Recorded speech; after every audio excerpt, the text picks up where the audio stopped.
आज हम लोग एक नया चैप्टर स्टार्ट करते हैं, बिल्स ऑफ एक्सचेंज।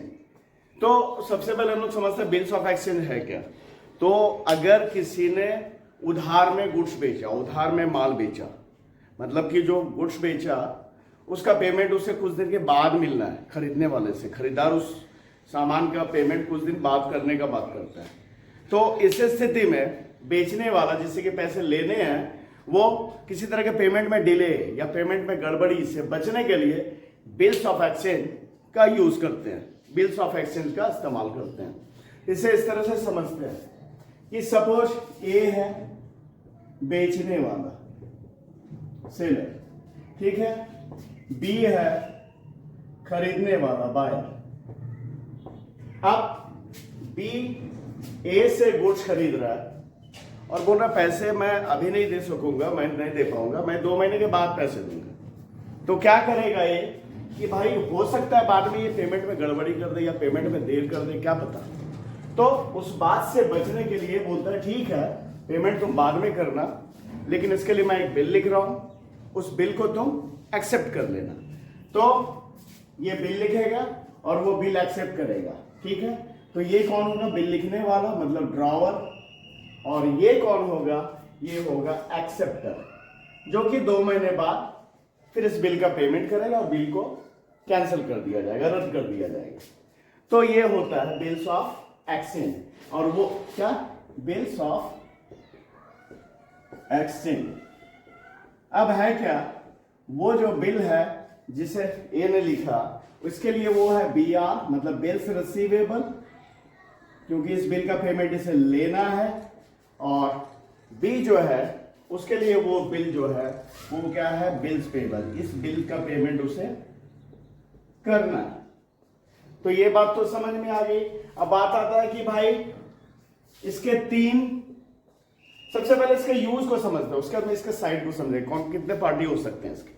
तो इसका यूज क्या क्या कर सकता है, ये जो ड्रावर है जिसने बिल लिखा इस बिल का क्या यूज कर सकता है। तो पहला ये कर सकता है कि उस बिल को वो पेमेंट के डेट तक, जैसे 2 महीने के लिए, सपोज 2 महीने की बात हुई है, तो 2 महीने तक अपने पास रखे और 2 महीने बाद भी अगर उससे पेमेंट कर रहा है तो वो उस बिल को कैंसिल कर दे।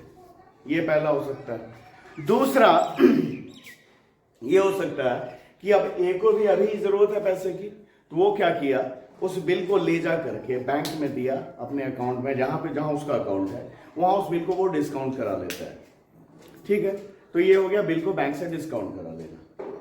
कुछ और भी एक और कंडीशन हो सकता है, क्या हो सकता है कि वो बिल जो जिसका पेमेंट ए को बी से लेना था उसे वो क्या किया, ए को भी किसी और को पेमेंट देना था। जैसे ए को बी से लेना था तो बी पे बिल लिखा और बी ए को पेमेंट करेगा जब पेमेंट का डेट आएगा तो, ठीक है। तो उसी तरह ए का भी कोई था क्रेडिटर जिसे उसको पैसे देने थे, तो वो क्या किया, उस बिल को उस पार्टी को, सपोज सी था कोई, उसे एंडोर्स कर दे रहा है वो। तो ये इस तरह से इसका यूज हो सकता है उस बिल का। या इसके अलावा भी हो सकता है कि बिल को बैंक में कलेक्शन के लिए भेज दिया, ठीक है, ये भी हो सकता है। तो ये अलग अलग इसके यूज हो सकते हैं, ठीक है। अब आता है बात कि इसके पार्टी कितने होंगे। तो एक तो होगा ड्रावर, बिल लिखने वाला, ठीक है, जिससे कि पेमेंट लेना है वो बिल लिखेगा। दूसरा होगा एक्सेप्टर, या उसे ड्रॉविंग भी बोला, वो जो कि बिल को एक्सेप्ट करेगा जिससे बिल का पेमेंट करना है। और तीसरा होता है पेई, तीसरा होता है पेई। पेई यानी वो जो बिल का पेमेंट लेगा, ठीक है। तो आमतौर पे ड्रावर और पेई एक ही होगा, जो बिल लिखा है पेमेंट तो उसे ही लेना है ना भाई, तो ड्रावर भी वही होगा, पेई भी वही होगा। पर अगर बिल का अगर कुछ दूसरा यूज हो जा रहा है, बैंक से डिस्काउंट करा दिया बिल को, या किसी और पार्टी को वो बिल दे दिया जिससे कि उसे पेमेंट करना था, उसके बदले वो बिल ही अपना दे दिया, तो उस स्थिति में पेई कौन बन जाएगा, बिल का पेमेंट लेने वाला कौन बन जाएगा। अगर बैंक से डिस्काउंट करा लिया तो बैंक उस बिल का पेई बन जाएगा। अगर वो बिल किसी और को दे दिया है ड्रॉवर ने, तो फिर वो बिल उस स्थिति में पेई कौन बन जाएगा, वो जिसे वो बिल दे दिया गया है, ठीक है। तो ये अलग अलग स्थिति हो सकते हैं। अब ये तो 3 पार्टी हो गया। अब आता है term of bill. Term of bill वही जैसे 2 महीने के लिए बात हुई कि 2 महीने में पेमेंट, तो 2 महीने के लिए बिल लिखा तो वो 2 महीने के लिए हुआ। हाँ, ये मंथ में होगा, ये डेज में भी हो सकता है कि भाई 90 डेज के लिए, 60 डेज के लिए, ऐसे भी बिल हो सकता है। तो बिल का टर्म इस तरह से हो सकता है, तो उसे आप समझते हैं। इसे पहले मिटाते हैं।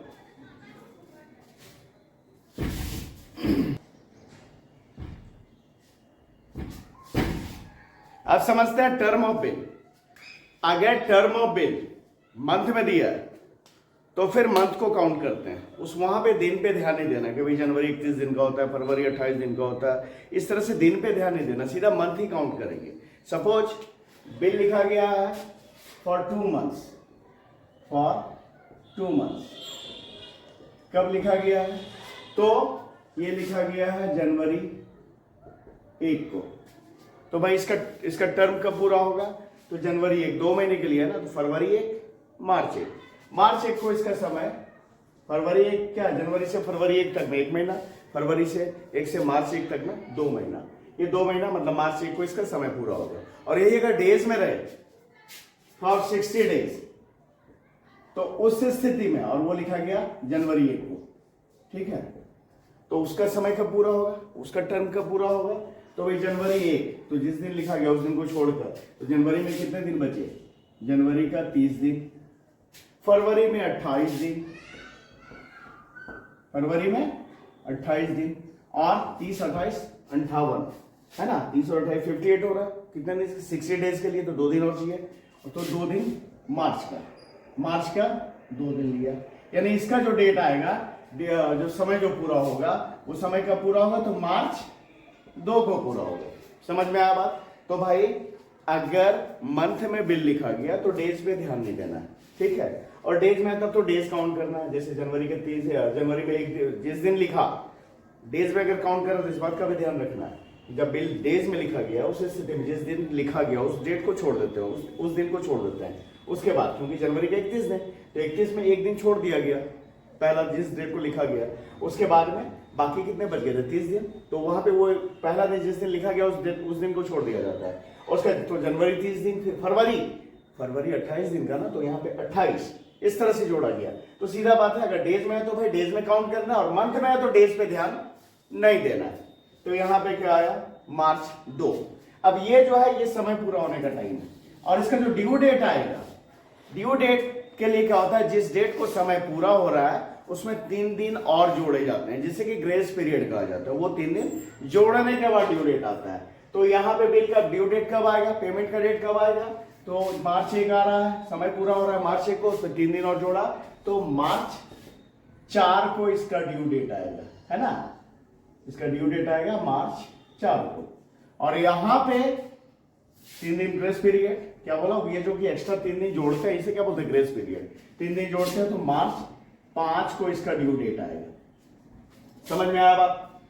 अब आता है कि भाई पेमेंट के लिए जो ड्यू डेट है उसमें कभी कभी कंडीशन आ सकता है छुट्टी वाला, तो वहां पे क्या होगा? तो भाई अगर पब्लिक हॉलीडे है तो उस स्थिति में मतलब कि ड्यू डेट जो पड़ रहा है वो ड्यू डेट पब्लिक हॉलीडे के दिन पड़ रहा है, तो उस स्थिति में उसका ड्यू डेट उससे एक दिन पहले हो जाएगा। सपोज जो डेट आ रहा था वो 26 जनवरी को आ रहा है उसका ड्यू डेट, तो भाई 26 जनवरी रिपब्लिक डे है ना, ये पब्लिक हॉलीडे है, उस स्थिति में उसका बिल पर पेमेंट डेट कब हो जाएगा? एक दिन पहले 25 जनवरी को, ठीक है। तो ये पब्लिक हॉलीडे वाली स्थिति में। पर अगर उस दिन इमरजेंसी कोई हॉलीडे हो गया, उस स्थिति में सपोज कोई बिल था जिसका पेमेंट का डेट आ रहा था 30 जनवरी को, और उस दिन कोई इमरजेंसी हॉलीडे हो गया, तो उस स्थिति में उसका जो पेमेंट का डेट है एक दिन बाद हो जाएगा, मतलब 31 जनवरी को हो जाएगा। समझ में आया? मतलब अगर जो पेमेंट का डेट है, जो ड्यू डेट है, वो पब्लिक हॉलीडे के दिन हो रहा है, तो उस स्थिति में उसका बिल का पेमेंट का डेट एक दिन पहले हो जाएगा। और अगर वो इमरजेंसी हॉलीडे, अनफॉर्चुन हॉलीडे हो रहा है कुछ, तो उस स्थिति में उसका जो पेमेंट का डेट है वो एक दिन बाद हो जाएगा। ठीक है, क्लियर है? अब हम लोग पहले एक जर्नल को समझते हैं। जर्नल एंट्री क्या होंगे? ड्रॉअर के बुक में और एक्सेप्टर के बुक में, एक्सेप्टर यानी ड्रॉइंग के बुक में। तो इसे मिटाते हैं।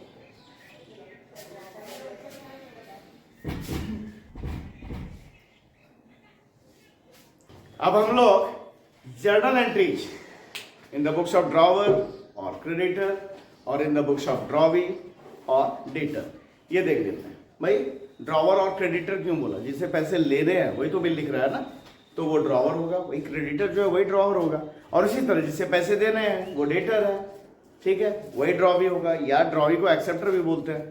तो दोनों जगहों पर जर्नल एंट्री देखते हैं। उस स्थिति में जबकि उस बिल को जिसे लिखा गया और एक्सेप्ट किया गया उसे पेमेंट के डेट तक क्रेडिटर ने मतलब कि ड्रॉवर ने अपने पास रखा और पेमेंट मिलने के बाद वो बिल उसे एक्सेप्टर को वापस कर दिया, तो उस स्थिति में क्या एंट्री होगा।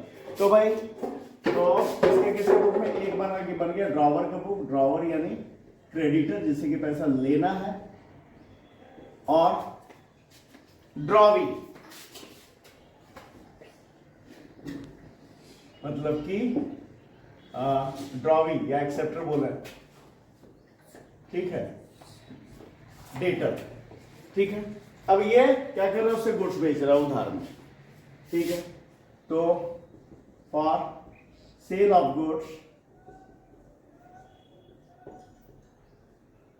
Cell of goods on credit, उधार में बेचा, तो इसके लिए क्या एंट्री करेगा ये, तो इसके लिए एंट्री करेगा debtors account debit, debtors account debit या drawee account debit to sales account, है ना। इसे गुड्स बेचा, अब इसे उधार में बेचा तो वो इसका डेटर है, ठीक है। Being goods sold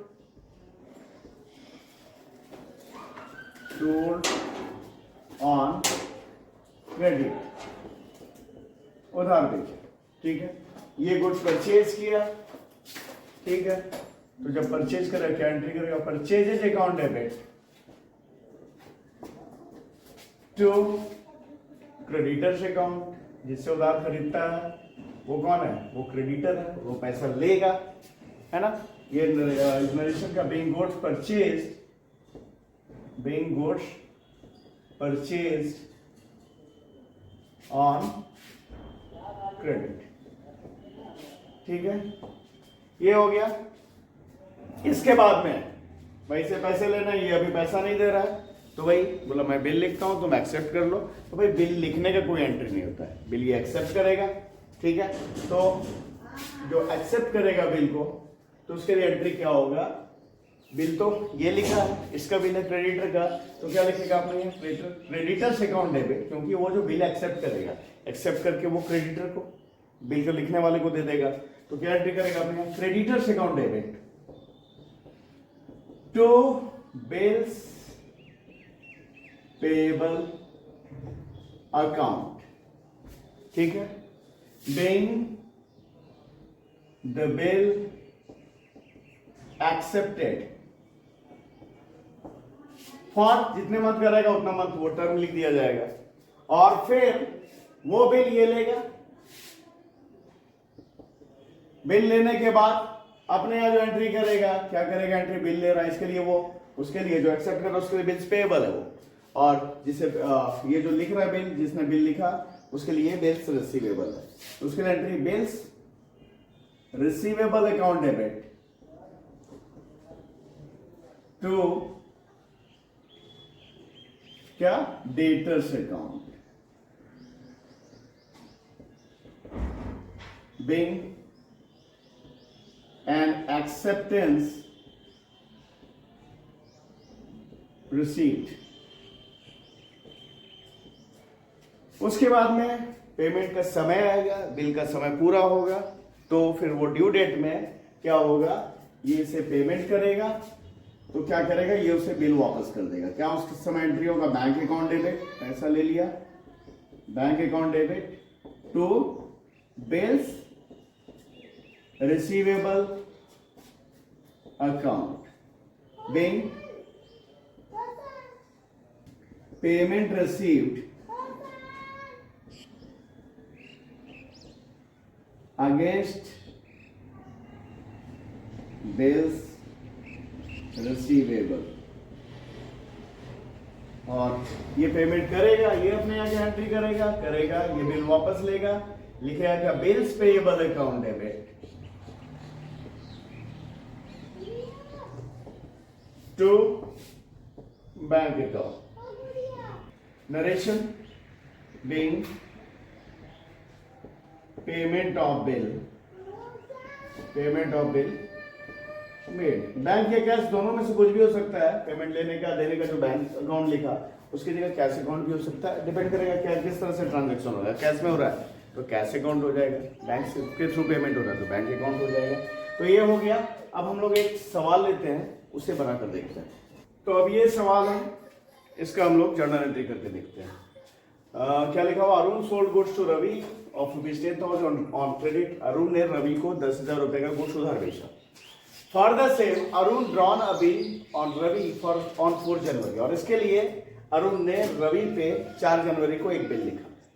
on the due date Ravi makes payment of bill. और ड्यू डेट में रवि जो है बिल का पेमेंट कर देगा। तो क्या होगा, अरुण के बुक में जर्नल एंट्री और क्या होगा रवि के बुक में journal entry.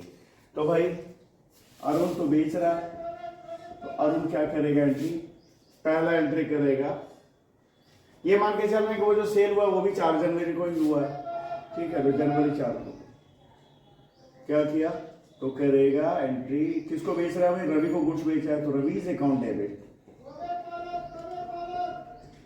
To sales account. कितने का गुड्स बेचा, 10,000 का। Being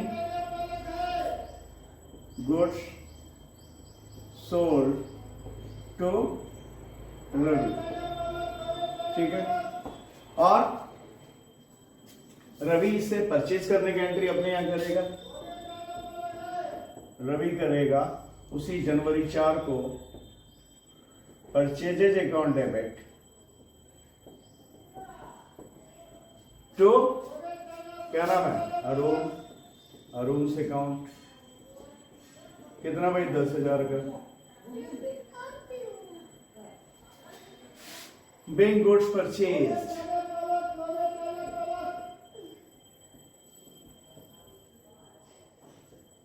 from Arun. और अब क्या हो रहा है, क्योंकि पेमेंट तुरंत नहीं हो रहा है तो अरुण ने जो बिल लिखा उसे रवि एक्सेप्ट कर रहा है। तो बिल को एक्सेप्ट करके अरुण को देगा, उसके लिए एंट्री करेगा उसी डेट जनवरी 4 को ही करेगा अरुण से अकाउंट डेबिट, अरुण से account debit to bills payable account, bills payable account, ठीक है। ड्रॉन ए बिल, हाँ यहां पे लिख लेते हैं। यहां पे एक चीज मेंशन नहीं किया मैंने, bill on Ravi on 4 January for suppose 2 months. ये बिल जो लिखा गया मान लेते हैं 2 मंथ के लिए लिखा गया, ठीक है। तो यहां पे लिख लिया हमने कि बिल लिखा गया 2 मंथ के लिए, ठीक है। तो अरुण से account debit to bills payable account. कितने का भाई, 10,000 का बिल एक्सेप्ट किया। और ये बिल कितने मंथ के लिए, तो 2 मंथ के लिए। तो क्या पे यहां एंट्री होगा, Bing a bill accepted for 2 months, ठीक है।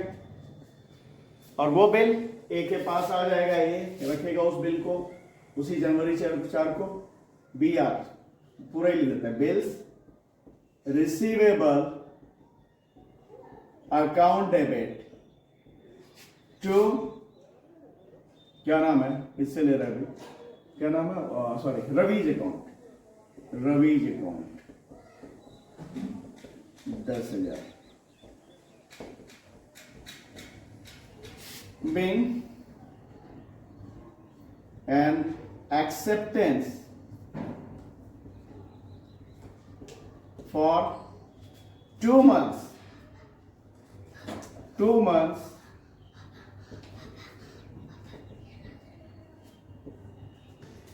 अब आएगी पेमेंट की बारी। पेमेंट का समय, तो पेमेंट का समय कब आना है, 2 महीने के लिए। 2 महीने बाद तो जनवरी 4 को है, मंथ में है। तो जनवरी 4 से फरवरी 4 1 मंथ, फरवरी 4 से मार्च 4 2 मंथ, ठीक है। क्या पता है, जनवरी से फरवरी 4 तक 1 मंथ और फरवरी 4 से मार्च 4 2 मंथ। मार्च 4 को आ रहा है, समय पूरा हो रहा है, उसमें 3 दिन डेज ऑफ ग्रेस जोड़ेंगे। तो मार्च 4 प्लस 3 दिन 7, मार्च 7 को इसका पेमेंट का डेट, ड्यू डेट आएगा। तो मार्च 7 को ये पेमेंट करेगा, ठीक है। कब, तो मार्च 7 को। पेमेंट करेगा और ये बिल वापस ले लेगा। Bills payable account debit to bank account. कितना भाई? तो 10,000 पेमेंट कर देगा और बिल ये वापस ले लेगा। Bank payment made on due date, ठीक है। और ये पेमेंट लेगा और बिल वापस कर देगा मार्च 7 को। तो ये अपनी एंट्री करेगा bills bank account debit, bank account debit to bills receivable account.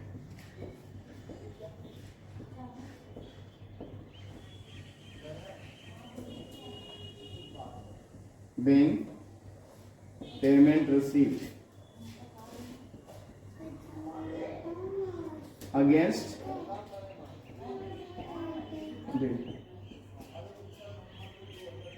तो ये हम लोगों ने देखा कि बिल को, अगर बिल का लिखने वाला अपने पास ही पेमेंट का डेट तक रखता है तो उस स्थिति में क्या जर्नल एंट्री होंगे बिल लिखने वाले और बिल एक्सेप्ट करने वाले के बीच में। तो इस वीडियो में इतना। अगर ये पसंद आया तो इसे लाइक करें, चैनल को सब्सक्राइब करें। Thank you.